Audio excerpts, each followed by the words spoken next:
আসসালামু আলাইকুম, আমি doctor Natasha Tilottama Alim, infertility and IVF specialist.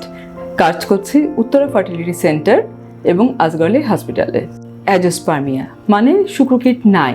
কি কি কারণে নাই হতে পারে? একটা হচ্ছে শুক্রকীট তৈরি হচ্ছে কিন্তু তা আমরা সিমেনের মধ্যে পাচ্ছি না, আরেকটা শুক্রকীট তৈরি হচ্ছে না বা তৈরি ব্যাহত হচ্ছে।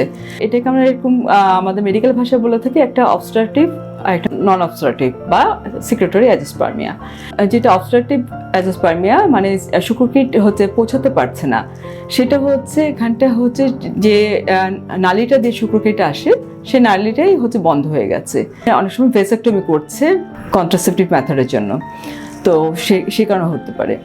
নেক্সট হচ্ছে গিয়ে অনেক সময় ইনফেকশন হয়েও নালী সরু হয়ে যেতে পারে বা নালী ব্লক হয়ে যেতে পারে। নালীর মধ্যে কোনো সিস্ট মানে প্রোস্টেটের ওখানে কোনো সিস্ট বা ইজাকুলেটরি ডাক্টের কোনো অ্যাবনর্মালিটি এগুলো থাকলেও হচ্ছে শুক্রকীট আসতে পারছে না। তো এটা হচ্ছে অবস্ট্রাকটিভ অ্যাজোস্পার্মিয়া।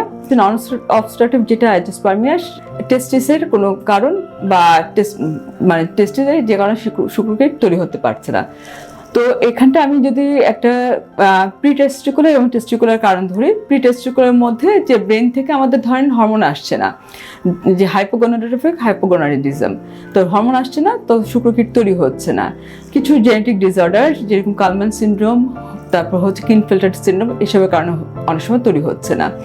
নেক্সট হচ্ছে যে টেস্টিকুলার কজের মধ্যে হচ্ছে যে টেস্টিসে কোনো ইনজুরি হয়ে টেস্টিস নষ্ট হয়ে থাকে, কোনো ইনফেকশনের মাধ্যমে টেস্টিস নষ্ট হয়ে গিয়ে থাকে, বা কোনো রেডিয়েশন টেস্টিস নষ্ট হয়ে গিয়ে থাকে, সে কারণে হচ্ছে শুক্রকীট তৈরি হতে পারছে না।